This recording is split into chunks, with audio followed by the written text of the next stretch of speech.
और मौजू है इमाम आज़म अबू हनीफा रज़ियल्लाहु ताला।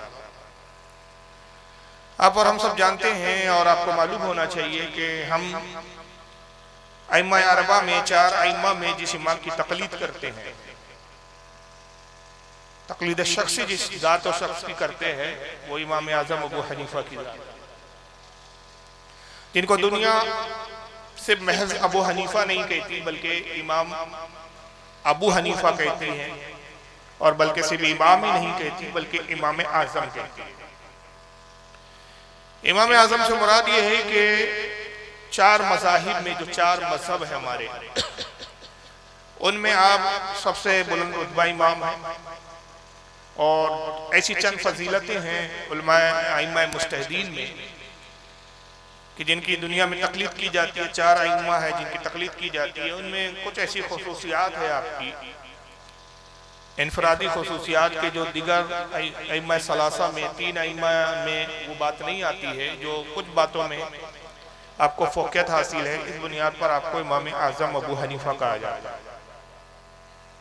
एक ये है कि आप तीनों इमामों में सिर्फ वाहिद, आप चारों इमामों में एक वाहिद है कि जो ताबई है। बाकी भी जो तीन इमाम हैं, जिसमें इमाम मालिक है, हज़रत सैयदना इमाम शाफ़ई रहमतुल्लाह ताला अलैह, और तीसरे जो है हज़रत इमाम अहमद इब्न हम्बल है। ये भी तीनों हजरात मसलक के इमाम माने जाते हैं, मजहब के इमाम माने जाते हैं, दुनिया में इनके भी मुक़ल्लिदीन पाए जाते हैं, लेकिन ये तीनों आइम्मा में से कोई भी ताबई नहीं। सिर्फ वाहिद ये फजीलत ताबई होने की हज़रत इमाम आज़म अबू हनीफा को है, और इसमें कुछ इख्तलाफात हुए कि आपने किस कदर सहाबा की ज़ियारत की। ये तय है, हम अहले सुन्नत के नज़दीक मुत्तफ़क़ अलैह बात है कि सहाबा की ज़ियारत आपने की, बल्कि बाद सहाबा से आपका रिवायत लेना भी साबित है, और इस ताल्लुक़ से मुस्तक़िल हदीस की चंद किताबें आपकी मरवियात पर मुरतब की गई है, जिसमें मुस्नद इमाम आज़म जो इमाम अबू नुईम की मुरतब करदा है वो बड़ी मशहूर मारूफ है, और भी कुछ मसानीद आपकी मशहूर है जिसमें आपकी मरवियात है। वो रिवायतें हैं जिसको आपने डायरेक्ट सहाबा से सुना। बाज़ कहते हैं कि 6 सहाबा इकराम से मुलाकात हुई, बाज़ ने इसकी तादाद 14 तक लिखी, और बाज़ ने इससे भी ज़्यादा की तादाद बयान की, और बाज़ कहते हैं कि 4 सहाबा से मिलना ये मुस्तनद है। 4 पर तो तकरीबन सभी का इत्तेफाक है, लेकिन फिर जो मज़ीद तादाद है उसको लेकर थोड़ा सा इख्तिलाफ पाया जाता है। सहाबा की ज़ियारत करना ये बहुत बड़ी सादतमंदी की बात है, इसलिए कि मेरे आका नबी करीम सल्लल्लाहु अलैहि वसल्लम ने इरशाद फरमाया, तिर्मिज़ी शरीफ की है कि आका ने फरमाया कि जिसने मुझे देखा वो भी जन्नती, उसको जहन्नम की आग नहीं छुएंगी, और जिसने मेरे देखने वाले को देखा वो भी जन्नती, उसको भी जहन्नम की आग नहीं। तो ये बशारत उज़्मा है नबी पाक सल्लल्लाहु अलैहि वसल्लम की तरफ से, कि जिसकी बुनियाद पर इमाम आज़म रज़ियल्लाहु ताला अन्हु फ़ज़ीलत के हामिल हैं, और हमें फ़ख्र है कि हमें वो इमाम नसीब हुआ, वो इमाम मिला कि जिसका जन्नती होना यकीनी है। उसके अलावा फिर चंद एक ऐसी हदीसें हैं जो उलमा की फजीलत के ताल्लुक से आई है, और उस पर जो शारिहीन हदीस है उन्होंने इस बात का इजाफा किया और इसको लिखा, तहरीर किया कि इस हदीस के मुस्दाक हज़रत सैयदना इमाम आज़म अबू हनीफा रज़ियल्लाहु ताला। यह हदीस बुखारी और मुस्लिम के अंदर मौजूद है। चुनांचे मुस्लिम शरीफ के अल्फाज है, सही मुस्लिम के किताब फ़ज़ाइल सहाबा बाब फ़ज़्ल फारिस हदीस नंबर 6392 है। अन अबी हुरैरा रज़ियल्लाहु ताला अन्हु, हज़रत अबू हुरैरा रज़ियल्लाहु ताला से रिवायत है, क़ाला क़ाला रसूलुल्लाह सल्लल्लाहु अलैहि वसल्लम, कहते हैं कि आका सल्लल्लाहु ताला अलैहि वसल्लम ने इरशाद फरमाया, लौ काना दीनु इंद सुरैया, आका ने फरमाया कि अगर दीन सुरैया पर भी हो। सुरैया उस सितारे को कहते हैं कि जो हम निगाहों से देखते हैं, सितारों की बुलंदी के एतबार से सबसे बुलंद सितारा होता है। ये रोशन होता है, और रोशन होने के साथ साथ आसमान में बहुत बुलंदी पर नजर आता है। तो उस बुलंदी का इजहार करते हुए आका ने फरमाया कि अगर दीन सुरैया पर हो, उस रोशन सितारे के पास हो, ला ज़हाबा बिही रजुलुन मिन फारिस, तो फारस का एक शख्स है जो उस दीन को उस सितारे सुरैया से लेकर जमीन पर आ जाए। और बाद रिवायत में आया कि अबू हुरैरा कहते हैं कि औ काल मिन अंबिया फारसा हत्ता यतनावलहु, कहते हैं कि या तो ये फरमाया कि फारस के नौजवानों में से कोई एक शख्स ऐसा होगा, एक नौजवान होगा जो उस दीन को पा लेगा और उसको हासिल कर लेगा। और इशारा यही है कि उस दीन को पाके गोया ज़मीन पर नाफिज कर देंगे और ज़मीन पर वो फैला देंगे। हालांकि अर्द वगैरह लफ्ज़ आया नहीं है, ये मफहूम में हदीस का बता रहा है। और ये सनद के एतबार से ये हदीस बिल्कुल सही है, क्योंकि सही मुस्लिम में ये हदीस है। बुखारी में इमाम बुखारी ने भी इसको हदीस नंबर 4897 पे लाया। तिरमिज़ी में भी हदीस मौजूद है। मुस्नद अहमद में इमाम अहमद इब्न हम्बल ने भी लिखा है, इमाम इब्न अबी शैबा ने लिखा है, इब्न हय्यान और इब्न हिब्बान ने लिखा है, इमाम तबरानी ने, बहुत सारे मुहद्दिसीन ने लिखे कसीर हवाले। इस हदीस के मुतालिक मुस्तकिल रसाले और किताबें लिखी गई अइम्मा ने। और ख़ास बात यह कि उन किताबों के लिखने वालों में अक्सर शाफ़िई मज़हब, ऐसा भी नहीं कि हनाफ ने लिखा तो ये कहा जाए कि अपने इमाम की तारीफ के लिए खींचतान की इस हदीस को आप मुस्दाक इमाम आज़म को बताया गया हो, बल्कि इससे भी एक खास एक हदीस की शरह के ताल्लुक से एक रिसाला बड़ा मशहूर मारूफ है, जिसके लिखने वाले इमाम जलालुद्दीन सुयूती रहमतुल्लाह ताला अलैह है। और ये रिसाला अल्हम्दुलिल्लाह मेरे पास मौजूद है, मुस्तकिल रिसाला है ये, तबीज़ुस सहीफ़ा बेमनाक़िब अबी हनीफ़ा। इस नाम से इमाम जलालुद्दीन सुयूती, जो कि खुद शाफ़िई मसलक है, एक रिसाला लिखा है उन्होंने और उसमें इस हदीस की शरह बयान की है और मुस्तनद हवालों से साबित किया कि रसूलुल्लाह की जो हदीस है कि सुरैया पर भी अगर इल्म हो तो फारस के नौजवानों में से कोई एक शख्स होगा जो सुरैया से जाकर उस दीन को पा लेगा, उस तालिब क्या नाम है उस शरीयत के हुक्म को पा लेगा। तो इमाम सूती ने साबित किया कि इसके मुस्दाक इमाम आज़म अबू हनीफा है। इसके अलावा इमाम आज़म की हालात ज़िंदगी पर एक मुस्तकिल किताब लिखी, बड़े मशहूर मारूफ इमाम गुजरे, ये भी शाफ़िई मसलक है, शाफ़िई फ़िक़्ह के मानने वाले हज़रत इमाम इब्न हजर अल मक्की अल हैतमी अश-शाफ़िई। इनकी किताब है अल खैरात व एहसान। उन्होंने भी एक बाब कायम किया और बाज़ाब्ता बाब कायम करके इस हदीस की शरह बयान करते हुए फरमाया कि इसके मुस्दाक इमाम आज़म अबू हनीफा।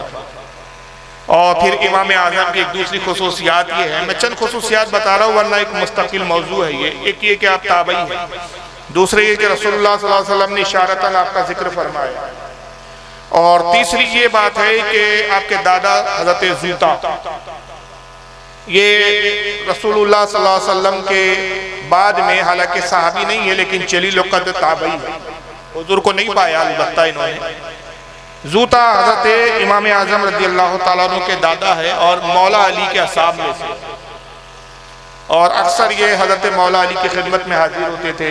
तो एक मरतबा हज़रत ज़ूता जो थे वो मौला अली की खिदमत में हाजिर हुए और मौला अली को फालूदा बहुत पसंद था, दूध का बनता है ये फालूदा, तो आपकी खिदमत में उन्होंने फालूदा पेश किया हज़रत ज़ूता ने। तो हज़रत मौला अली रज़ी अल्लाह ताला अन्हु बड़े खुश हुए और इत्तेफाक से साथ में उनके साहबजादे हज़रत साबित भी थे, ज़ूता के बेटे थे साबित, उनका नाम था साबित इब्न ज़ूता। उस वक्त वो कमसिन थे और गोया ये भी ताबई है। मौला अली की खिदमत में अपने साहबजादे को ले गया और बच्चे से कहा कि बेटा ये फालूदा जो है तुम खुद अपने हाथ से मौला अली की खिदमत में पेश करो। हज़रत साबित ने जब वालिद हज़रत ज़ूता के हुक्म से फालूदा दिया तो मौला अली ने खुशी के साथ उस वालिद को कबूल किया और मोहब्बत के साथ हज़रत साबित के सर पर अपने दस्ते मुबारक रखा और सहलाते हुए बालों को जैसे बच्चों से प्यार किया जाता है उस अंदाज में प्यार करते हुए दुआ फरमाई कि अल्लाह ताला तुम्हारे ख़ानदान में इल्म को जारी फरमाए। मौला अली की दुआ बारगाह रब्बुल इज़्ज़त में कबूल हुई और हज़रत साबिती के साहबजादे थे हज़रत इमाम आज़म अबू हनीफा। चुनांचे हज़रत इमाम आज़म के साहबजादे हज़रत हम्माद जो हज़रत साबित के पोते हज़रत ज़ूता के पर पोते होते हैं, वो खुद रिवायत बयान करते हैं। इसको बहुत सारे लोगों ने लिखा, जैसे खतीब बगदादी ने तारीख बगदाद में इस रिवायत को नकल किया, जिल 15 सफ़ा 448 पर, इब्ने खल्लिकान ने वफ़ियातुल अयान जिल 5 सफ़ा 405 पे, और भी बहुत सारे इमाम सूती ने, इमाम इब्ने हजर ने, मुतअद्दिद उलमा ने इस रिवायत को बयान किया कि हज़रत हम्माद फरमाया करते थे कि इमाम आज़म के ज़रिए जो दुनिया आज इल्म को देख रही है, रसूलुल्लाह की शरीयत का इल्म देख रही है, ये मौला अली की दुआओं का समरा है। ये मौला अली ने दुआ की, ये उसी का नतीजा। 80 हिजरी में आपकी पैदाइश हुई। और ये एक चौथी फजीलत है कि आप भी ताबई हैं, आपके वालिद भी ताबई हैं और आपके दादा भी ताबई हैं। मुसलसल 3 पीढ़ियाँ ऐसी कि जिनके बारे में रसूलुल्लाह ने जन्नत की जमानत ली है। 80 हिजरी में आपकी विलादत है और ये वो ज़माना है कि जब कूफा के अंदर भी जलील क़द्र ताबईन थे, जैसे हज़रत इब्राहिम नख़ी, हज़रत इमाम शाइबी और भी कई दिगार बड़े बड़े ताबई थे जो सहाबा के शागिर्द थे। हज़रत इमाम आज़म अबू हनीफा को इनसे तलब इल्म का इत्तेफाक हुआ, मौका मिला और इन शख्सियात से इन्होंने इल्म हासिल किया। यहाँ तक कि अइम्मा अहले बैत में भी बाज़ ऐसे इमाम हैं कि जिनकी सोबत में इमाम आज़म अबू हनीफा रहे और उनसे इल्म को हासिल किया, जिसमें हज़रत इमाम बाक़िर रज़ियल्लाहु ताला अन्हु, हज़रत इमाम जाफ़र सादिक़। बल्कि बाज़ ने यहाँ तक लिखा है कि हज़रत इमाम ज़ैनुल आबिदीन से भी आपकी मुलाकात हुई और इमाम ज़ैनुल आबिदीन से भी आपने इस्तिफ़ादा। 80 हिजरी आपकी विलादत है और बचपने में ही ये वाज़ेह हो गया था कि आप वक्त के बहुत जलील क़द्र इमाम हैं। आपकी सहनत, आपकी दानिशमंदी और आपकी फ़हम और तफ़क्कुह फ़िद्दीन बचपने से ही वाज़ेह और लोगों पे नजर आता। एक बड़ा मशहूर मारूफ वाक़या है हज़रत इमाम आज़म का बचपने का, जिस वक्त आपकी उम्र तकरीबन 7 या 8 साल की थी। कूफा की सरजमीन पर एक बहुत बड़े वक्त के उस वक्त मुहद्दिस और आलिम जो रसूलुल्लाह की हदीसों के बहुत बड़े रावी भी थे और बहुत सारे सहाबा से मुलाकात की थी। वक्त के बहुत जलील क़द्र ताबई थे जिनका नाम हज़रत क़तादा था। हज़रत क़तादा रज़ियल्लाहु ताला अन्हु के हज़ारों शागिर्द थे और इल्म हदीस के उस वक्त उस्ताद माने जाते थे। कूफा इनका आना हुआ, ऐलान हुआ कि क़तादा आए हुए हैं, तो लिहाजा इनका खिताब जामा कूफा में, कूफा की जामा मस्जिद में रखा गया और ऐलान हुआ कि उस मस्जिद में हज़रत क़तादा खिताब करेंगे। लिहाजा जितने भी वक्त के उलमा मुहद्दिसीन हैं वो आए और उनसे हदीसों को नकल करें। जब पूरे कूफा और इतराब में ऐलान हुआ तो दूर दराज से बड़े बड़े उस वक्त के मुहद्दिसीन और आलिम उस मस्जिद में पहुंचे। हज़रत साबित रज़ियल्लाहु ताला अन्हु जो इमाम आज़म के वालिद थे, वो भी जब जाने लगे तो इमाम आज़म ने भी जिद की कि अब्बा हुज़ूर मुझे भी साथ ले चलिए। आपने फरमाया बेटा वहाँ भीड़ बहुत होगी क्योंकि क़तादा बहुत बड़े वक्त के आलिम है, बहुत कसीर मजमा होगा और तुम अभी छोटे हो, बच्चे हो, मैं तुम्हारा कहाँ ख्याल रखूँगा। आपने फरमाया कि आप मेरी फिक्र ना करें, मैं पीछे बच्चों में बैठ जाऊँगा, आपको अगर आगे जगह मिली तो आप बैठ जाए, लेकिन मैं चाहता हूँ कि हज़रत क़तादा के बयान से इस्तिफ़ादा हासिल करूँ। जब इसरार किया तो हज़रत साबित आपको साथ में ले गए। चूँकि आप बच्चे थे और वक्त के बड़े बड़े आलिम मुहद्दिस सब आगे बैठे हुए थे, आगे की नशिस्ते में थे और कई मुहद्दिसीन वो थे जो कलम और दवात दिए थे कि जो कुछ क़तादा कहते उसको तहरीर करते, जो कुछ वो रिवायतें और रसूलुल्लाह की हदीसों को बयान करते वो उसको कलमबंद कर लेते और बड़े पुरजोश अंदाज में हज़रत क़तादा का खिताब जारी और सारी। इमाम आज़म बच्चे थे, लिहाजा आपको पीछे जगह बच्चों में मिल गई और आप वहाँ बैठ के खिताब को सुनने लगे। मस्जिद हज़रत क़तादा की आवाज़ से गूंज रही थी कि तभी हज़रत क़तादा ने बतौर फ़क्र एक ऐलान फरमाया और ऐलान बड़ा अजीब व गरीब था, इसलिए कि उमूमन ऐसा ऐलान करने की कोई जुर्रत नहीं करता था। और उन्होंने ऐलान ये फरमाया दौरान तकरीर के, लोगों पूछो तुम जिस चीज़ के बारे में मुझसे सवाल करोगे मैं तुम्हें जवाब दूंगा। फरमाया सलूनी अन शैइन, किसी भी चीज के बारे में पूछना चाहो तो मुझसे पूछो। जब आपने बार बार ये ऐलान किया कि लोगों जिस चीज के बारे में तुम मुझसे सवाल करोगे उस चीज के बारे में मैं तुम्हें खबर दूंगा, किसी भी चीज के बारे में मुझसे सवाल कर लो। उस वक्त जितने वक्त के बड़े बड़े आलिम मुहद्दिसीन फकीह थे वो जानते थे कि हज़रत क़तादा इल्म के उस कोए हिमालय का नाम है कि इनसे जो भी सवाल पूछा जाए इनकी बारगाह में ला नहीं जानता ये है ही नहीं, ला अदरी है ही नहीं, ये जानते और ये जवाब दे देंगे। इनका दावा ये जो है झूठा नहीं है, सच्चा है। लिहाजा बतौर इताअत और उनके दावे की तस्दीक करते हुए वक्त के बड़े बड़े आइम्मा ने अपने सरों को झुका लिया। मगर इमाम आज़म अबू हनीफा जबकि हालांकि छोटे थे, 7 या 8 साल की उम्र थी, जब ये आवाज़ उनके कानों में पहुंची तो उनको ये ऐलान कुछ मुनासिब मालूम नहीं हुआ, क्योंकि इमाम आज़म अबू हनीफा जानते थे कि मौला अली के अलावा ये ऐलान आज तक किसी ने किया ही नहीं। ये शान हज़रत मौला कायनात अली मुर्तज़ा रज़ी अल्लाह ताला अन्हु की ही थी कि आपने कूफा के मिंबर से फरमाया था कि लोगों मुझसे पूछो इससे पहले कि मुझे गुम कर दो, तुम जिस चीज के बारे में सवाल करोगे मैं वो सवाल का जवाब तुम्हें दूंगा। खुदा की कसम मैं जमीन से ज्यादा आसमान के रास्तों से वाकिफ हूं। लेकिन जब मौला अली के बाद हजरत कतादा ये ऐलान करते हैं तो हजरत इमाम आजम को ये ऐलान उनका ठीक मालूम नहीं, इसलिए कि उनका नजरिया ये था कि मौला अली को ये ऐलान करना ज़ेब देता है इसलिए कि आप बाबुल इल्म थे, रसूलुल्लाह से इस्तिफादा किया था। कतादा की वो शान नहीं थी जो मौला अली की थी।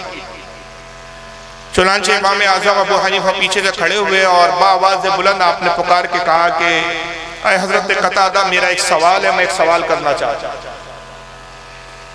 मजमे में शोर बुलंद हुआ और लोगों ने कहा कि बच्चे बैठ जाए। यहाँ देखते नहीं कि वक्त के बड़े बड़े इमाम, वक्त के बड़े बड़े मुहद्दिस बैठे, किसी ने जरूरत नहीं की कि हजरत कतादा की आजमाइश करे और उनके इस दावे पर उनसे सबूत तलब करे। ए बच्चे तुम ऐसा क्या सवाल करोगे, बैठ जाओ, ये बच्चों की बस वो नहीं है, ये मुहद्दिसीन और उलमा की बस है। आवाज हजरत कतादा के कान में भी पहुंची। आपने देखा कि एक छोटा सा बच्चा है, 8 साल की उम्र है, सोचा बच्चा क्या सवाल करेगा। जाहिर है कि बच्चे की उम्र देखकर इंसान एक आलिम यही अंदाजा लगाता है कि आखिर बच्चा क्या पूछेगा, वुजू के मसाइल पूछ सकता है, कुछ और खास बात पूछ लेंगे, इससे ज्यादा क्या इसका मबलग इल्म। आप मुस्कुरार कहा कि लोगों तुब्बे से कोई सवाल तो पूछता नहीं है, चलो ये बच्चा ही अगर पूछना चाहता है तो इसको आगे करीब करो, ये जो भी पूछेगा मैं इसका जवाब देने के लिए तैयार हूं।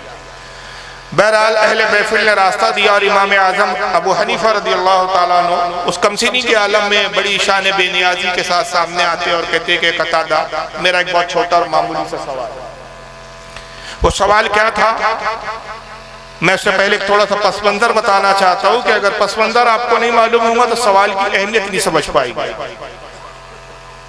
कुरान अजीम में सूरह नम्ल है, जिस नम्ल के मायने होते चूटी, इसमें चूटी का अल्लाह ताला ने जिक्र फरमाया है और उस वाक़े को कुरान अज़ीम में बयान किया है।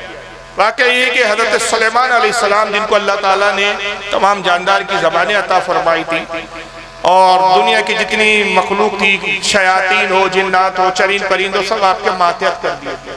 हवा आपके लिए मुस्तखर कर दी गई थी, हवा आपके हुक्म से आपके तख्त को लेकर उड़ती थी। और जब आप अपने लश्कर के साथ जाते तो बड़ा कसीर लश्कर होता था जिसमें जिन्नात भी होते, शयातीन भी होते और इंसानों की भी फौज होती और हजारों की तादाद, लाखों की तादाद में ये फौज होती।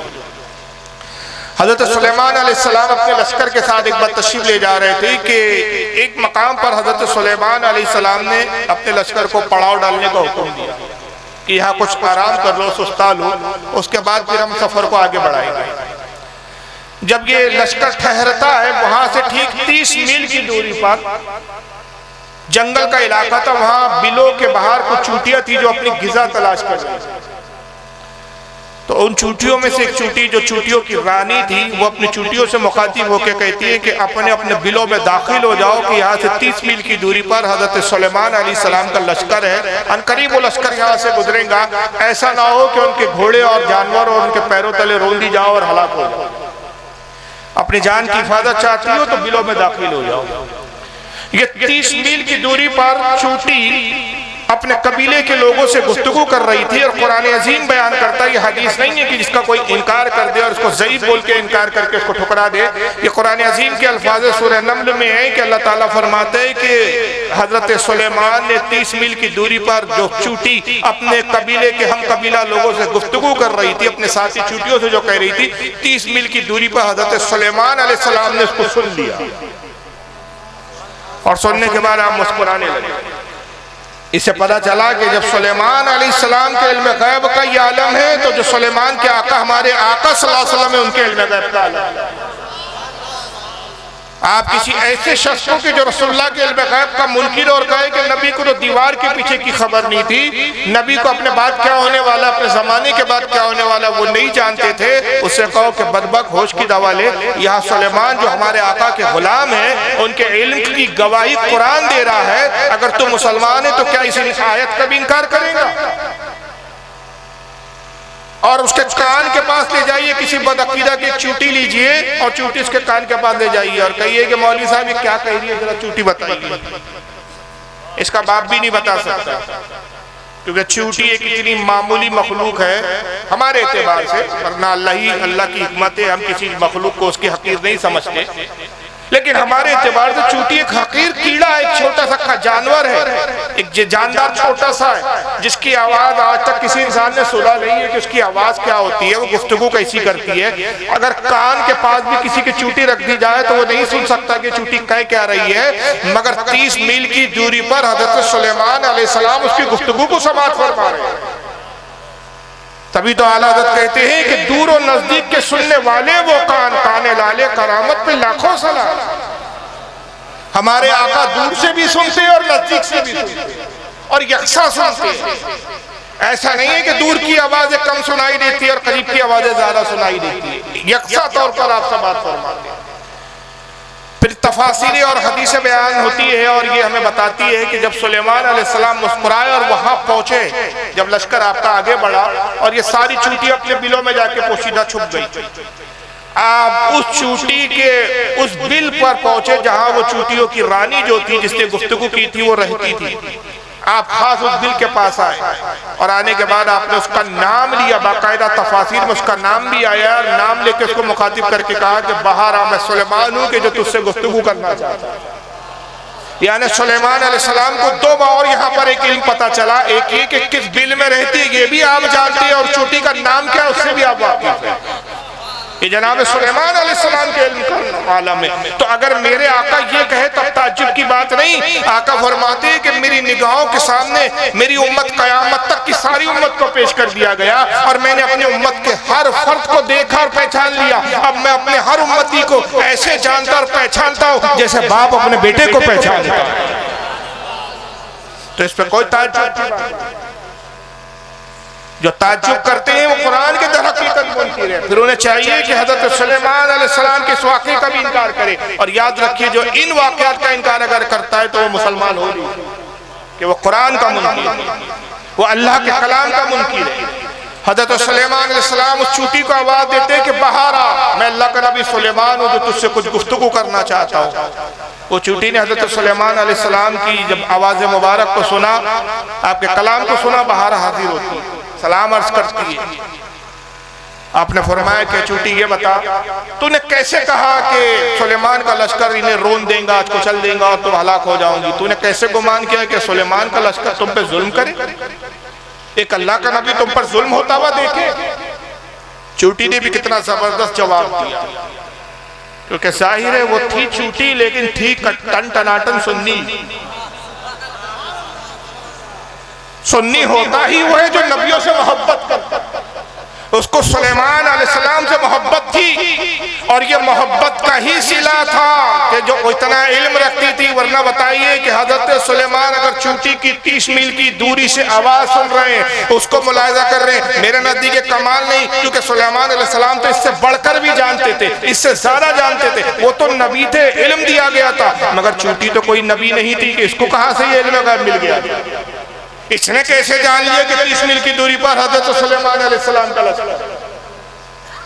तो असल में ये हजरत सुलेमान से मोहब्बत करती थी, उन पर ईमान लाई थी। उन पर ईमान लाने और मोहब्बत का सिला ये मिला कि अल्लाह ताला ने चूंटी को भी ये इल्म अता फरमा दिया। तो चूंटी क्या जवाब देती है? जो सुन्नी चूंटी थी, बदअकीदा वहाबी चूंटी नहीं थी, उसने कहा सुलेमान आप नबी है, यकीनन आप हमारा ख्याल और लिहाज रखते हैं, मगर आपके लश्कर में हर कोई नबी थोड़ी है, वो तो यकीनन हमें कुचल देते। आपने फरमाया कि मैं बहुत खुश हुआ तुम्हारे जवाब से और ये जवाब मुझे पसंद आया, लिहाजा आज तुम्हारी तमाम चूंटियों की दावत हमारी तरफ से की जाए। और आपने अपने लश्करियों को हुक्म दिया कि इनके बिलों के सामने मिठाइयाँ रखें कि ये हमारी तरफ से हमारी दावत से मुस्तफिज हो। चुनांचे हजरत सुलेमान की दावत से मुस्तफिज हुई। कुरान अज़ीम ने इस वाक़े को बयान किया। अब आइए ये वाक़या आप सुन चुके, अब हजरत कतादा की उस बज़्म में आ जाएं। इमाम आज़म ने कहते कि मेरा एक सवाल है। तो हजरत कतादा ने कहा बच्चों पूछो क्या पूछना चाहते हो। ख्याल और गुमान ये किया कि बच्चा क्या पूछेगा, मगर आपने जो सवाल पूछा पूरे महफिल में एक सन्नाटा छा गया, किसी के पास ये जवाब नहीं था। और सवाल ये किया कि आपने फरमाया कतादा ये बताइए कि कुरान अज़ीम में सूरह नम्ल में जो चूंटी का जिक्र है जिसने हजरत सुलेमान अलैहिस्सलाम से गुफ्तगू की थी, आप ये बताइए वो नर थी कि मादा?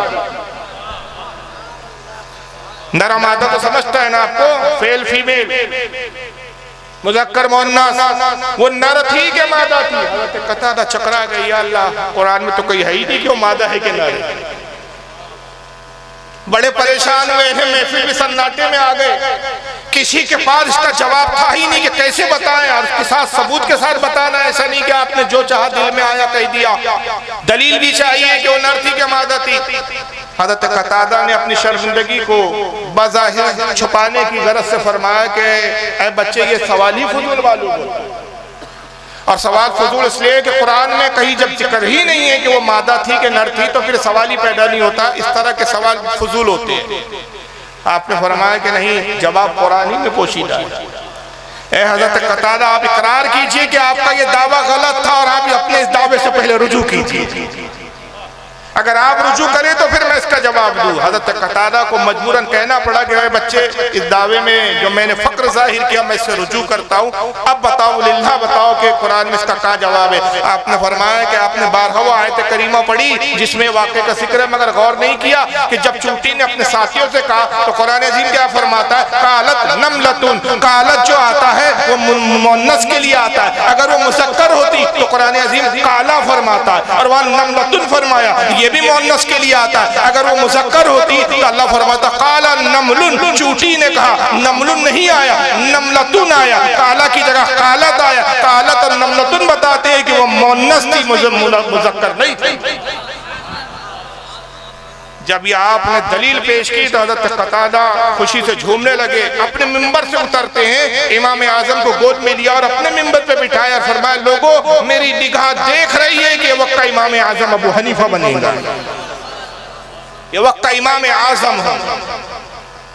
आपका असली नाम नुमान है, अबू हनीफा नहीं है, मगर ये आपकी कुन्नियत है। और इस बारे में गलतफहमी में दूर कर दूं तहकीक की बुनियाद पर कि बहुत सारे लोग उमूमन ये बयान कर देते हैं, आम वाइज़ीन जिनकी तहकीक और ज़्यादा किताबों में नज़र नहीं होती, कि आपकी एक बेटी थी हनीफा, उस बुनियाद पे आपको अबू हनीफा कहा गया। ये बिल्कुल झूठ और गलत है।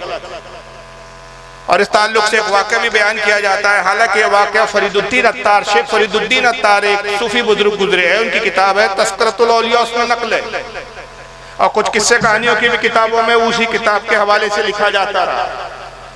और कहा यह गया कि मशहूर किया गया कि इमाम आज़म, हालांकि अब उसकी भी तफसील आगे बयान करूंगा कि इस वाक़े की हकीकत क्या है, लेकिन अफसोस कि हमारे बाज़ खुतबा हज़रात भी इस वाक़े को बयान करते और तहकीक नहीं करते कि इस वाक़े की हकीकत क्या है, इसका पस मंज़र क्या है और यह वाक़या क्यों बयान किया गया। कहा जाता है कि 4 औरतें इमाम आज़म के पास आई और कहा कि जब शरीयत ने एक मर्द को एक वक्त में 4 औरतों से निकाह की इजाजत दी, तो एक औरत एक वक्त में 4 मर्दों को अपने निकाह में क्यों नहीं रख सकती। कहते हैं कि इमाम आज़म के पास जवाब नहीं था। बताइए, जो बचपन में हज़रत कतादा को चकरा दिया, इस सवाल का जवाब नहीं था इमाम आज़म के पास। सबसे पहले तो इस वाक़े के झूठ होना यहीं से साबित होता। अब परेशान अगर कहा कि कल आओ कल जवाब दूंगा, पूरी रात परेशान रहे। हम कहते छोड़िए भाई, इमाम आज़म तो इमाम आज़म थे जिन्होंने कई हजारों मुज्तहिद पैदा किए, उनके गुलामों में आला हजरत है। आला हजरत के पास ऐसा नहीं हुआ कि कुछ पूछा गया और आला हजरत जवाब न दे सके हो, और इमाम आज़म जवाब न दे सके, रात भर परेशान रहे। तो आपकी बेटी थी हनीफा, वो परेशान हो गई, देखा अब्बा बड़े परेशान है, इधर उधर घूम रहे, कहा अब्बा हुजूर क्या हुआ। कहा बेटा ऐसा सवाल औरतों ने कर दिया, जवाब मेरे पास है नहीं। कहा कि इसका जवाब मैं दे सकती हूँ, कल उन औरतों को बुलाइए और जवाब मैं दूंगी, लेकिन शर्त यह है कि इसके बाद जब भी आप कोई फतवा देंगे तो उस पर अपनी दस्तखत जब आप करेंगे तो आप अपना नाम नुमान इब्न साबित नहीं लिखेंगे बल्कि अबू हनीफा लिखेंगे, हनीफा का बाप। तो आपने कहा बेटा मुझे मंजूर है। बहरहाल इसको बड़े लपाके सुनाते हैं, मैं शॉर्टकट सुना। 4 औरतों को फिर बुलाया गया और इमाम आज़म के सामने जब औरतें आई तो आपने कहा कि इसका जवाब मेरी बच्ची दी।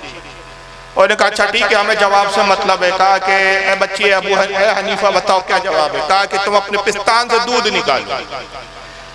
एक एक प्याले में 4 औरतों ने दूध निकाला, फिर वो दूध उन्होंने एक प्याले में पूरा मिला दिया, मिक्सअप कर दिया। जब सारा प्याले में दूध मिल गया तो कहा अब इस प्याले में से हर कोई औरत अपना अपना दूध वापस निकाल ली। और ने कहा ये तो नामुमकिन है, दूध अब मिल चुका है, इसमें किसका कहाँ दूध गया कुछ बताया नहीं जा सकता, ना उसको हटाया जा सकता, ना निकाला जा सकता।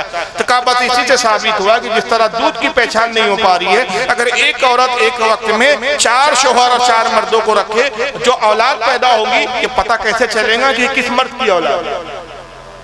हालांकि दलील एक एतबार से ठीक है अपनी जगह, हमें दलील से इनकार नहीं है, इनकार वाक़े से।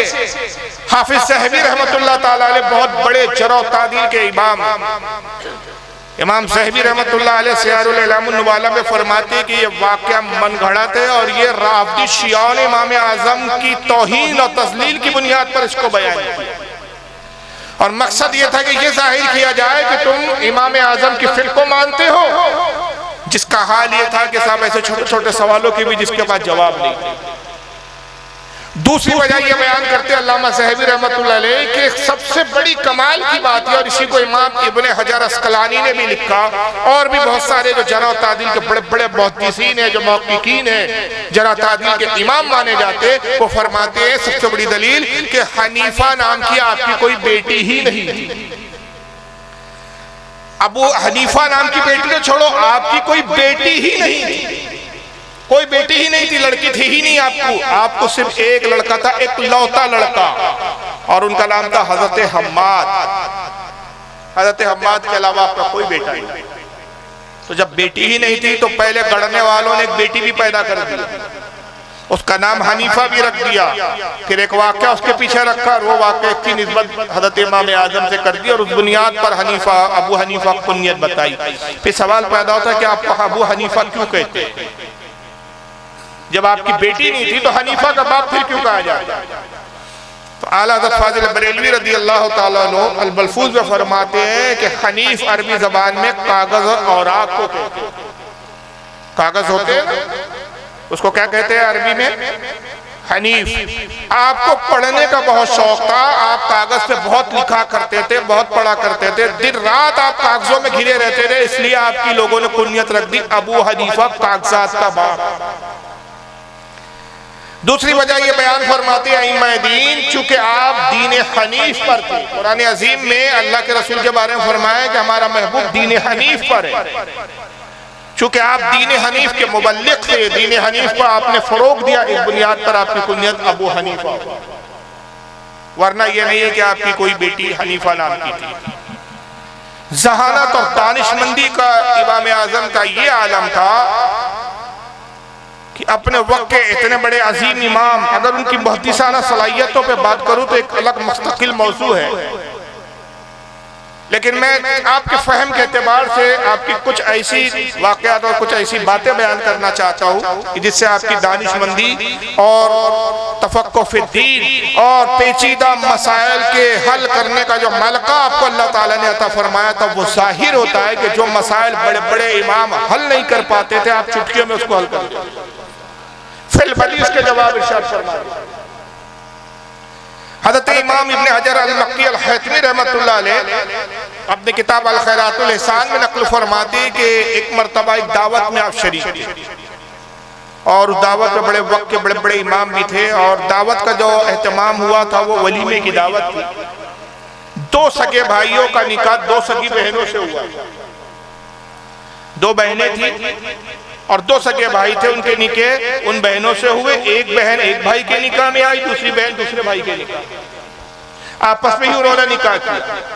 और उस जमाने में जो वलीमे होते थे वो सुबह होते थे, दिन में होते थे। अब आजकल हमारे यहाँ रात में वलीमे वगैरह होने का चलन हो गया। चुनांचे जब आप वलीमे की दावत में पहुंचे कि अचानक लड़कों का बाप घबराया हुआ है, और आने के बाद उसमें बड़े बड़े इमाम, वली कामिल, मुहद्दिसीन, मुफ्तियान इकराम, बड़े बड़े ज़ाहिर इमाम आज़म का दौर था, कैसे कैसे लोग दौड़ता हुआ आया, और आने के बाद कहता है कि गज़ब हो गया, गज़ब हो गया। लोगों ने कहा क्या हुआ? कहा कि कल रात निकाह के बाद जब दुल्हने उनके दूल्हों के कमरे में भेजी गई तो गलती हो गई, और हुआ ये कि इसकी बीवी इसके कमरे में चली गई, इसकी बीवी इसके कमरे में चली गई, दुल्हनों की उलट पुलट हो गई। जब सुबह हुई और ये अपने अपने कमरों से बरामद हुए तो पता चला कि भाई ये तो इसकी दुल्हन थी, इसके कमरे में रात गुजारा इसने, और ये इसकी दुल्हन थी, इसने इसके कमरे में रात गुजारा। गजब हो गया। बताइए क्या होता? तो हजरत इमाम अबू सुफियान बहुत बड़े वक्त के मुहद्दिस और आलिम थे, और ये छोटे मोटे मुहद्दिस नहीं है, इनकी मरवियात, इनकी रिवायतों को इमाम बुखारी जैसे मुहद्दिस ने भी अपनी किताब में लिखा। लोगों ने कहा कि अबू सुफियान जैसा वक्त का फकीह और मुहद्दिस हमारे बीच है, जब ये मौजूद है तो कोई मसला ही नहीं है। अबू सुफियान से पूछा गया, अबू सुफियान आप क्या कहते हैं? इमाम अबू सुफियान ने थोड़े देर गौर और फिक्र किया और फरमाया कि कोई पेचीदगी की बात नहीं है। अब जिसने जिस औरत के साथ रात गुजारी वो तो धोखे से हुआ, कसदन तो हुआ नहीं, लिहाजा इसको जिना नहीं कहा जा सकता। अब ये गलती हो गई, बहरहाल अब ऐसा किया जाए कि इस गलती को अब दोबारा ना किया जाए। जिसका निकाह जिस लड़के का निकाह जिस औरत से हुआ वो औरत वो बीवी उसी को लौटा दी, और जो कुछ रात में गुजरा वो धोखा था, अल्लाह से माफी तलब करे, अल्लाह माफ फरमा दे। इमाम आजम खामोश थे, और हजरत अबू सुफियान ने जब ये फैसला सुनाया तो आप थोड़ा सा मुस्कुराने लगे। लोगों ने कहा कि अबू हनीफा आपकी मुस्कुराहट बता रही है कि शायद आप इस फैसले से मुत्तफिक नहीं है। फरमाया नहीं, ये कोई फैसला हुआ, मैं इस वाकई इस फैसले से मुत्तफिक नहीं। फिर पूछा गया कि आप क्या फैसला फरमाते हैं? आपने कहा इससे बेहतर फैसला और बेहतर हल मेरे पास मौजूद है। कहा कि वो दोनों लड़कों को बुलाया, दूल्हों को बुलाया कि आपने पहले लड़के से पूछा कि जिस औरत के साथ तुमने रात गुजारी वो तुम्हें पसंद है? बोले जी हुजूर मुझे तो पसंद है, बहरहाल देखा तो अच्छी लगी मुझे, बुरी और मकरूह नहीं लगी। दूसरे से पूछा कि जिस औरत के साथ तुमने रात गुजारी, हालांकि वो तुम्हारी मनकुला बीवी नहीं थी, मनकुहा बीवी नहीं थी, वो थी तुम्हारे भाई की, लेकिन रात तुमने उसके साथ गलती से गुजार ली, वो तुम्हें पसंद है? बोले जी मुझे भी पसंद है। तो आपने फरमाया कि हाल ये है कि तुम अपनी बीवी को तलाक दो, तुम अपनी बीवी को तलाक दो, दोनों अपनी अपनी बीवी को तलाक दे दे, और जिस औरत के साथ जिसने रात गुजारी उसका निकाह फिर उसी से कर दिया जाए। और हलाले की जरूरत नहीं कि ये जो है बगैर सोहबत के, बगैर खिलवत के तलाक हुई, तो इसमें हलाली की जरूरत नहीं, और महर की भी इसमें नहीं है कि निस्फ महर इसमें अदा कर दिया जाए। ये बेहतर है उससे कि मतलब अलग अलग बीवियों के साथ रात गुजारने के बावजूद फिर बीवियां उन्हीं की तरफ लौटा दी। जब आपने फैसला सुनाया तो पूरी महफिल आफरीन करने लगी, और पूरे लोग आपकी इल्म की और आपकी जहानत के उस वक्त कायल। अंदाजा लगाइए कि कितना बेहतरीन हल फरमाया। ऐसे मसले की जो बड़े बड़े पेचीदा होते थे, जहां बाज आइम्मा या तो उनसे लर्जिशें हो जाती या वो उसका हल जवाब और तलाश नहीं कर पाते, इमाम आजम बड़ी आसानी से जवाब इरशाद फरमाते थे। इमाम आजम के जमाने में एक शख्स मजदूरी पे गया, और मजदूरी से जब वापस लौटा बीवी से कहा पानी लाओ, मुझे प्यास की शिद्दत है। ये जनाब गई, और जाने के बाद पानी प्याले में लेकर आ रही थी कि पड़ोसन मिल गई और उससे गुफ्तगू में मजबूर हो गई। पड़ोसन ने आवाज दिया, ये वहीं से खड़े होकर उससे गुफ्तगू करने लगे। अब बात तवील हो गई और भूल गई। औरतों की आदत होती है कि जब बातों में लग जाए तो सब कुछ भूल जाए। अब मियाँ थके मांदे आए थे, भूखे प्यासे थे, प्यास की शिद्दत थी, गर्मी के दिन थे, पानी की प्यास और पानी की वजह से तड़प रहे, परेशान हो रहे। जब देखा कि बीवी आई नहीं, एक दो बार आवाज दिया तो शायद आवाज पहुंची नहीं, तो गुस्से में आए, जलाल में आए।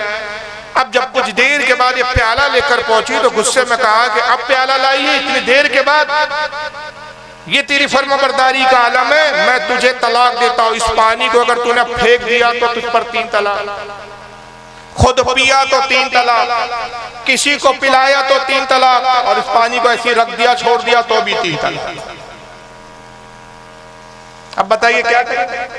खुद पी लिया तो तलाक वाक़ई हो गई, किसी और को पिलाया भाई तुम पी लो तो तलाक, फेंक दिया तो तलाक, रख दिया कहीं तो रख भी नहीं सकती तो तलाक। पे आला हाथ पे लेके खड़ी हुई है, कहती है मेरे सरताज किस मुसीबत में डाल दिया आपने। अब तो हर सूरत में तलाक यकीनी है।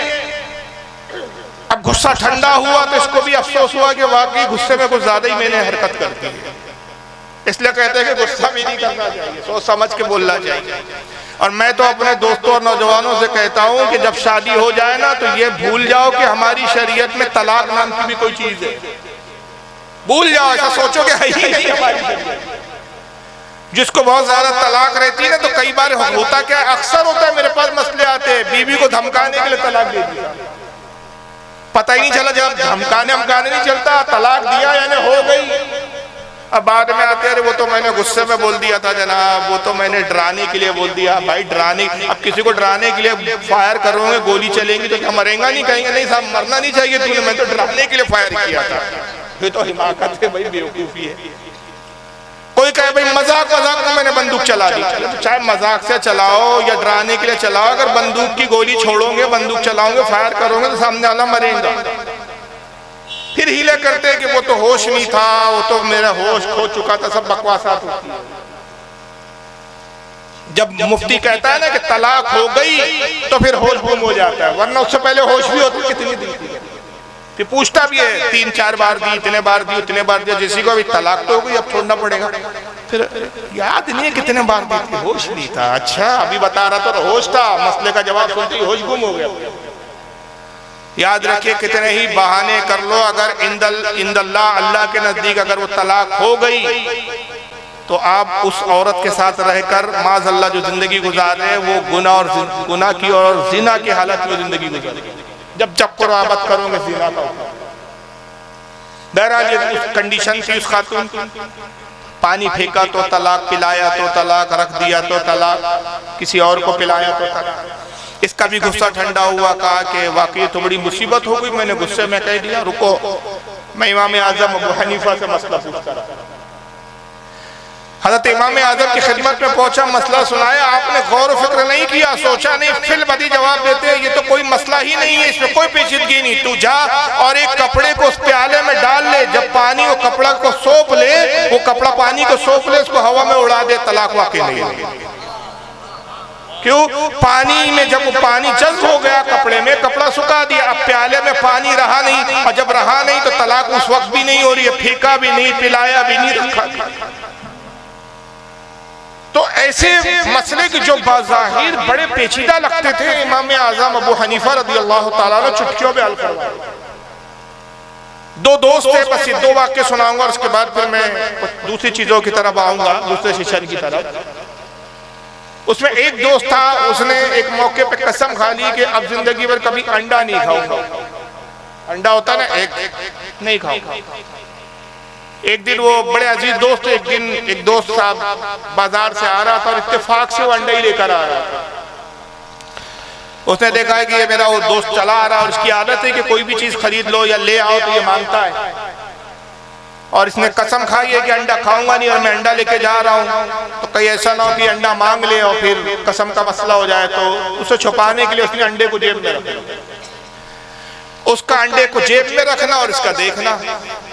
तो इसके समझ में तो नहीं आया कि इसने छुपाया क्या है, कि वो अंडा ही है, लेकिन लगा कोई खाने की चीज है जो इसने छुपाई। ये पहुंचा, कहा क्या मियाँ यार दोस्तों से भी चीजें छुपाते हो, दो यार जो लाए खाने की चीज छुपाई है, लाओ मुझे भी खिलाओ। कहा भाई ये चीज तुम नहीं खा सकते, रहने दो। बोले नहीं यार अब तो जरूर खाऊंगा। जब तू ये कह रहा है कि जाने दो और खिलाना नहीं चाहता, तो मेरी भी जिद है कि वो चीज मैं खा के रहूंगा। कहा जाओ यार, मैंने कहा ना तुम्हारे खाने के लायक नहीं। कहा ऐसी कौन सी चीज है तू खा सकता मैं नहीं खा सकता? अब मैं कसम खा के कहता हूँ, अल्लाह की कसम, मैं इस अंडे को, इस चीज को खा के रहूंगा जो तेरे जेब। अब कसम खा ली तो इसने अपने जेब से निकाला तो अंडा। कहा लो यार तुमने जो जोश में कसम खा ली, मैं तो कह रहा था तुम्हारे लायक ही नहीं। अब ये भी परेशान, का बोल देता यार मुंह से कि अंडा, तुझे क्या मौत आई कि तू कह ही नहीं रहा था? कहा मैं कह तो रहा था कि तुम्हारे खाने की नहीं। अरे अंडा है कह देता, अब क्या करें? क्योंकि अब कसम खाई है कि जो तेरे जेब में जो शय है जो छुपाया वो खा के रहूंगा अल्लाह की कसम। अब नहीं खाता है उसको तो कसम टूटती है, और अगर खाता है तो पहली कसम टूटती है, अंडा नहीं खाऊंगा जिंदगी में। दोनों परेशान, का क्या करें? चलो इमाम आजम की खिदमत में। हज़रत इमाम आजम अबू हनीफा की खिदमत में पहुंचे और कहा इमाम यही मामला। मुस्कुराए, कहा कोई टेंशन की बात नहीं है, कोई डर की बात नहीं है, इसका हल बड़ा आसान है। इस अंडे को घर ले जाओ, इस पर मुर्गी बिठाओ और जब मुर्गी से चूजा बन जाए चूजे को खा जाओ। शय खाऊंगा कहा था ना, अंडा खाऊंगा ये नहीं कहा था उसने। जो तेरे जेब में वो खाऊंगा। शय तब्दील हुई है, शय खत्म नहीं हुई, फना नहीं हुई। कहा इस एतबार से तेरी कसम नहीं।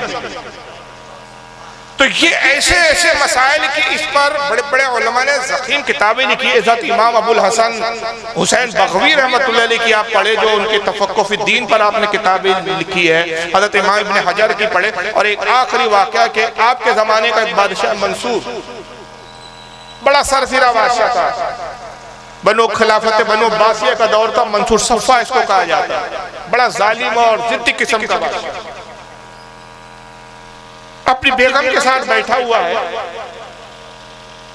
और मियाँ बीवी के दरमियान में जो मोहब्बत की बातें हो रही है उस तरह की बातें चल रही है। रात का वक्त है, बीवी ने कुछ मज़ाहन कुछ कह दिया, इसको गुस्सा आ गया। और जब गुस्सा आया तो इसने गुस्से में कह दिया कि तूने ये जो जुमला कहा, मैं खलीफा वक्त हूँ, तूने मेरी तौहीन की है, तो इस लायक नहीं कि मेरे तू निकाह में रह सके, अब मेरी हुकूमत से निकल जा। मैं मगरिब तक तुझे वक्त देता हूं, अगर मगरिब तक तू मेरी हुकूमत से बाहर नहीं निकली तो तुझ पर 3 तलाक, और अगर पकड़ी गई तो कत्ल भी करूंगा। यानी निकाह से भी जाएंगी और जान से भी जाएंगी। लिहाजा तुझे मोहलत है कि मगरिब होने से पहले पहले, सूरज गुरूब हो उससे पहले मेरी हुकूमत की सरहद से बाहर। गुस्से में कसम खा के कह लिया और वहां से गुस्से से अपने कमरे से निकला। सिपाहियों को हुक्म दिया कि मलका पर निगाह रखो और इसको महल में सिर्फ इस वक्त तक की मोहलत है कि ये मगरिब से पहले पहले महल से निकल जाए, और जब ये महल से निकल जाए उसके बाद इसकी तलाश करो। अगर ये मेरी हुकूमत से बाहर निकल गई तो इसको अमान है, और मेरी हुकूमत की सरहदों के अंदर अगर तुम पाओ तो इसको गिरफ्तार करके लाओ कि मैं इसको कत्ल करूं। ये बड़ी परेशान हुई, घबराई। इसकी एक कनीज थी जो बड़ी दानिशमंद और अक्लमंद थी। उसने उस कनीज से कहा कि बताओ क्या करूं। उसने कहा कि एक हल है मेरे पास।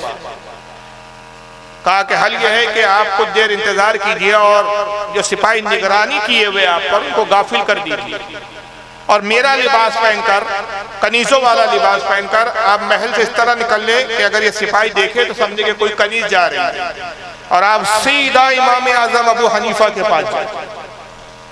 वही है कि जो इस मसले का हल बता सकते हैं। उसने कहा तूने बड़ा बेहतर मशवरा दिया। चुनांचे कुछ देर तो वो अपने ख्वाबगाह में ही रही, और उसके बाद उसने बहुत सारी कनीजों को बुला लिया। सिपाही देखते रहे कि कनीजें जा रही है, मिल रही, आ रही है। उसने फिर कनीज का लिबास पहना, बुर्का ओढ़ा, नकाब ओढ़ा, और उसके बाद इस अंदाज में निकली कि जैसे कोई कनीज आई, मुलाकात की और चलेगी, और मलिका जो है वो महल के अंदर ही है ख्वाबगाह। सिपाहियों ने कनीज समझ के ध्यान नहीं दिया, वहां से बाहर निकलती और आने के बाद इमाम आजम अबू हनीफा की खिदमत में पहुंची। कहती कि इमाम मैं अपनी जान को बड़ी मुश्किल से बचा कर आई हूँ, खलीफा वक्त बादशाह मंसूर ने ये हुक्म दे रखा है और वक्त बहुत कम है, आप अल्लाह के वली भी है, बुजुर्ग भी है। मंसूर की हुकूमत इतनी बड़ी है कि मगरिब क्या अगर मैं कई दिन तक सफर करते रहूं तो उसकी हुकूमत की सरहद खत्म नहीं हो सकती, क्योंकि जाहिर है उस वक्त इस्लामी मुल्क बहुत ज्यादा थे। ईरान, इराक, शाम, रोम, मक्का, मदीना, ये सब इस्लामी सल्तनत में थे। बसरा, यमन, और क्या नाम है आपका, बहुत सारे मुल्क थे। अब जाहिर है ये इतने सारे मुल्क, पूरे मुल्क की सरहदों से निकलते रहिए तो कई दिन लग जाए आप सरहद से बाहर ही नहीं निकल। तो मगरिब से पहले तक सरहद से बाहर निकलना इतना आसान नहीं था, नामुमकिन सा था। ये तो मुमकिन नहीं है कि मगरिब होने से पहले मैं बादशाह की सरहद से, हुकूमत की सरहदों से निकल जाऊँ। आप अल्लाह के वली अपने करामत से मुझे किसी ऐसे इलाके में भेज दीजिए कि जहां तक बादशाह की हुकूमत ना हो और वहां उसकी रसाई ना हो। तो इमाम आजम अबू हनीफा ने फरमाया कि करामत वगैरह का कोई मामला नहीं है, आप मेरे घर में इत्मीनान से रहिए, खाइए पीजिए। मगरिब भी हो जाए तो इंशाल्लाह मैं जिम्मेदारी से साथ कहता हूँ कि ना तलाक होगी ना तुम कत्ल की जाओगे। यकीन दिलाया, इत्मीनान दिलाया। मंसूर की जो बीवी थी, मलिका थी, वो थोड़ा मुतमईन हो गई। फिर अपनी अहलिया, हजरत इमाम आजम ने अपनी अहलिया से कहा कि मलिका की खातिर तवाज़े करो, इसको खाना वगैरह खिलाओ, तसल्ली। बहरहाल तसल्ली देती रही, खाना खिलाने की कोशिश की, लेकिन मलिका इतने टेंशन में थी कि उसने खाना नहीं खाया। जोहर की अज़ान हुई, जोहर का वक्त। इमाम आजम के बिल्कुल घर के बाजू में बिल्कुल लगकर आपकी मस्जिद थी जो आप ही ने ताबीर की, और उस मस्जिद में आप खुद तशरीफ ले जाते और आप खुद उस मस्जिद में इमामत भी फरमाया करते। जब जोहर का वक्त हुआ तो आप नमाज पढ़ाने के लिए वहाँ तशरीफ ले जाने लगे तो मलका ने कहा हुजूर आधा दिन तो ढल चुका है, जोहर हो गई है, अब असर है, उसके बाद फिर मगरिब वक्त कितना बचा है। और यकीनन बादशाह के खलीफा के फौजी तलाश कर रहे होंगे, ढूंढ रहे होंगे, और उनके लिए कोई बाई नहीं कि तलाश करते करते ढूंढते ढूंढते आपके घर तक आ जाए, और अब तक आपने कोई हल बताया नहीं, कोई हल निकला नहीं, लिहाजा मेरा कत्ल किया जाना तो यकीनी। निकाह से तो जाऊंगी, वो तो एक अलग है, अब तो जान के भी मसले। आपने कहा मलिका फिक्र ना करो, आप इत्मीनान से रहिए, खाइए पीजिए, नमाज पढ़िए, इत्मीनान से रहिए, तसल्ली रखिए, कुछ नहीं होगा, न तलाक होंगी न जान आपकी ली जाएगी। बहरहाल इमाम आजम गए और जाने के बाद नमाज जोहर पढ़ाई, और नमाज जोहर के बाद भी घर तशरीफ लाए। फिर आप अपने कामों में मसरूफ हो गए। मलका देखती रही कि साहब मेरे मामले पर तो कोई तवज्जो दे ही नहीं रहे, हस्बे मामूल अपने कामों में मशगूल है। असर की अजान हुई, असर का वक्त हुआ, फिर जब मस्जिद की तरफ जाने लगे तो फिर मलका रोते हुए गिड़गड़ाते हुए कहती है हुजूर अब तो असर का वक्त हो गया, अब तक आपने कोई तदबीर इख्तियार नहीं की, कुछ किया नहीं। इससे तो बेहतर था कि मैं खुद ही आपके घर पे ना आके खुद ही अगर यहाँ से निकलने की कोशिश करती तो मुमकिन था कि दूर तक तो कहीं निकल जाती, कि जहाँ तक सिपाही शायद ढूंढने के लिए उनको भी मशक्कत उठानी पड़ती और शायद जान बचाने की कोई सूरत निकल आती। मगर अफसोस कि मैंने आपके घर पर आप पे आई और आप पे कनात की, आप पे भरोसा किया, और नतीजा ये है कि आप तो कुछ कर नहीं रहे। इमाम आज़म ने तसल्ली दी, कहा कि मलिका फिक्र मत कीजिए, मैंने वादा किया है कि ना आपकी जान जाएंगी और ना तलाक वाक़ई होंगी, आप बादशाह के निकाह में भी रहूंगी, बादशाह आपको कबूल भी करेगा, बाखुशी कबूल करेगा। बहरहाल आप गए और फिर नमाज असर अदा फरमाई और फिर वापस आए। हत्ता के वक्त गुजरता रहा, जैसे जैसे मगरिब का वक्त करीब पहुंचता रहा मलका के दिल की धड़कन बढ़ती, और एक वक्त यह आया कि अब बिल्कुल सूरज गुरूब हो। जब बिल्कुल सूरज गुरूब होने के करीब था, मगरिब का वक्त बिल्कुल अब बस शुरू होने वाला था, तो आपने खुद अपने एक खादिम को, अपने गुलाम को बुलाया और कहा कि बादशाह के सिपाही तलाश कर रहे होंगे, तो खुद बादशाह के पास जा और ये पैगाम पहुंचा कि नुमान इब्न साबित ने पैगाम दिया है कि जिस मलिका को आप बाहर तलाश कर रहे हैं, तलाश करने की जरूरत नहीं, वो अबू हनीफा मेरे आका के घर छुपी हुई। अब ये तो मलिका घबरा गई, कहा ये लो और नहीं की मुसीबत, जान बचाने की कोई तदबीर तो नहीं की, उल्टा मुखबिरी कर गई। कम से कम इतनी तो तसल्ली है कि आपके घर हूं तो शायद बादशाह के सिपाही ये सोच कर ना आए कि भाई इमाम आजम अबू हनीफा का घर है, इमाम का घर है, ये तो खुद ही बता रहे हैं कि मेरे घर में छुपी। कहती है कि आपने तो मेरे साथ बेवफाई की, बजाय इसके कि आप मुझे बचाने की तदबीर इख्तियार करते, आपने मुखबिरी कर दी। फरमाया कि मैंने वादा किया मलिका आप घबराइए, बादशाह को आने दीजिए, उसके आने के बाद ही जो तुम देखोगी उसी में तुम्हारी जान के लिए। बहरहाल ये आपका गुलाम गया खादिम और बादशाह को इत्तला देता है कि भाई नुमान इब्न साबित इमाम अबू हनीफा का गुलाम हूँ, और खलीफा वक्त मैं ये आपको इत्तला देने आया हूँ कि मलिका जो है वो हमारे आका अबू हनीफा के घर छुपी हुई। बहरहाल बादशाह ने जब सुना तो अपने सिपाहियों को लिया और खुद बनफ्से नफीस खुद इमाम आजम के घर की तरफ आता है। जब आने लगा तो आपने कुछ गुलामों को इधर उधर बिखरा दिया और कहा कि बादशाह जब मेरे घर की तरफ आए तो हर लम्हे की मुझे खबर देते कि बादशाह कितने करीब पहुंचा। आपके गुलाम इधर उधर बिखर गए और निगरानी रखे, जब बादशाह को आते हुए देखा दौड़ते हुए गए और इमाम आजम को इत्तला देते हैं कि सरकार बस इतने कदम की दूरी पर बादशाह है, अन करीब घर पे पहुंचने वाला है। आपने मलका से कहा कि मलका आलिया आप फौरन जो है खड़े हो जाइए और हिजाब कीजिए, पर्दा कीजिए और मेरे साथ आइए। पर्दा किया और उसके बाद लाकर आप अपनी मस्जिद में उस मलका को बिठा दिया, मस्जिद में बिठा दिया। बादशाह पहुंचा और कहा कि नुमान कहाँ है वो मलका, हमने सुना है कि आपने इसको छुपा के रखा है। कहा कि वो हाँ मेरे घर आई थी, लेकिन अलबत्ता मेरे घर पर नहीं है बल्कि मेरी मस्जिद में। बादशाह मस्जिद पे दाखिल हुआ, साथ में सिपाही भी थे, कहा कि मलका को गिरफ्तार करो। आपने फरमाया कि बादशाह रुक जाओ, न तुम इसे कत्ल कर सकते हो न तलाक वाक़ई हो, ये तुम्हारी बीवी है, अपने गुस्से को खत्म करो और अपने गुस्से से दरगुजर करो और बखुशी इसको माफ करके अपने साथ ले जाओ। कहा हुजूर चलो एक बार के, हालांकि मैंने कसम खाई है तो इस पर भी कसम टूटती है कि आपके कहने पे अगर मैं इसको कत्ल ना करूं। दूसरा कि तलाक तो यकीनन वाक़ई हो चुकी, मैंने तो कहा था कि अगर मगरिब से पहले तू मेरी सरहदों से बाहर ना निकली तो तुझ पर तलाक। अब मगरिब का वक्त हो चुका है लेकिन ये उससे पहले मेरी सरहदों से बाहर नहीं निकली, लिहाजा तलाक तो वाक़ई हो गई। आपने फरमाया बादशाह तलाक वाक़ई नहीं, तूने क्या कहा था? जुमले फिर से दोहरा। कहा कि मेरी सरहदों से, मेरी हुकूमत की सरहदों से। फरमाया कि तेरी हुकूमत की जगह ही नहीं है, ये वो मकाम है जो अल्लाह का घर है। अगर तुझे दावा कि यहाँ तेरी हुकूमत है तो फिर ये बयान है, ये रब तबारक व तआला का घर है, यहाँ किसी की हुकूमत। बादशाह ने कहा कि अबू हनीफा इमाम आजम आपने सच फरमाया, ये वो जगह है कि जहाँ मैं अपनी हुकूमत का दावा नहीं कर सकता, यहाँ सिर्फ अल्लाह की हुकूमत है। और उसके बाद अपनी मलका को लेके जाता है और कहता है कि यकीनन जब तक आप मौजूद हैं हम इसी तरह फला पाते रहेंगे। तो ऐसे मुतअद्दिद वाक़े, हैरत अंगेज वाक़यात है इमाम आज़म अबू हनीफा रज़ी अल्लाह तआला अन्हु के बड़े बड़े पेचीदा मसले जो आपने मिनटों में और लम्हों में हल फरमा दिए। ये हमारी खुशनसीबी कि अल्लाह ताला ने ऐसा जलील क़द्र इमाम हमें अता फरमाया। हजारों ऐसे मसाइल हैं कि जो अभी पैदा नहीं हुए लेकिन इमाम आज़म अबू हनीफा ने उन मसाइलों का हल पहले ही बता दिया। आला फरमाते हैं कि जब आपका इंतकाल हुआ तो तकरीबन 1 लाख आपने शागिर्द मुज्तहिद को आपने छोड़ा, मुज्तहिद को, आलिम नहीं, जो अपने वक्त के मुज्तहिद थे।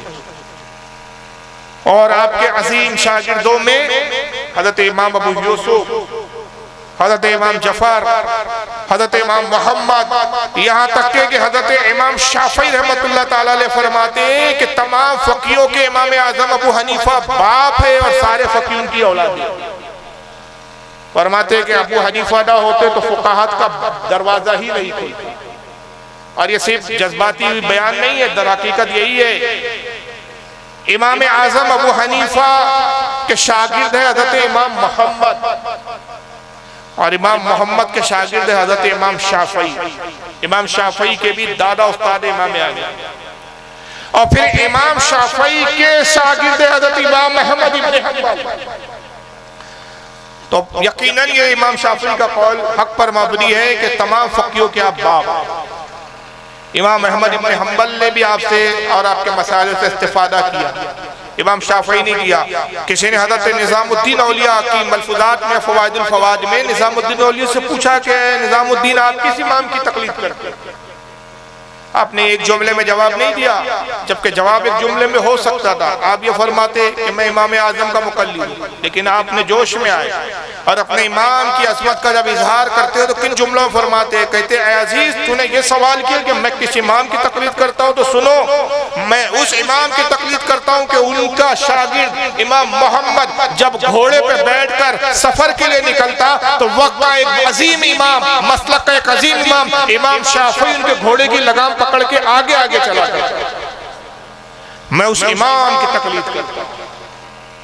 खतीब बगदादी है तारीख बगदाद में और साहिब दुर्र मुख्तार में दुर्र मुख्तार के अंदर और अल्लामा शामी ने रद्दुल मुख्तार के हाशिये में भी इसको बयान किया कि आखिरी उम्र में इमाम आज़म हज के लिए तशरीफ ले गए। बहुत सारे आपने हज फरमाए, बहुत से उम्रे किए, आपकी जिंदगी का आखिरी हज था। खाने काबा में दाखिल हुए और पूरी रात आपने एक रकात में एक कुरान अजीम खत्म किया, दूसरी रकात में दूसरा, एक ही रात में 2 मरतबा कुरान अजीम खत्म। और जब आप फजर के वक्त, फजर से पहले पहले सिर्फ 2 रकात नमाज 2 कुरानों से खत्म के साथ फारिग हुए तो रोते हुए हजर अस्वद के करीब आए, हजर अस्वद को थामा, चूमा, रोते हुए कहा कि परवरदिगार मैं तेरी इबादत का हक अदा नहीं कर सकता। हातिफ से आवाज आई, हातिफ गैबी से आवाज आई और आवाज ये आई कि अबू हनीफा, हम तेरी इबादत से राजी हुए, तेरी खिदमत से राजी हुए, हमने तुझे भी बख्शा और क़यामत तक जो तेरी तक़लीद करेगा हमने उसको भी बख्श दिया। तो ये कुदरती तौर पर भी बशारत है, रसूलुल्लाह की भी बशारत है और रब्बे कदीर की तरफ से भी बशारत है।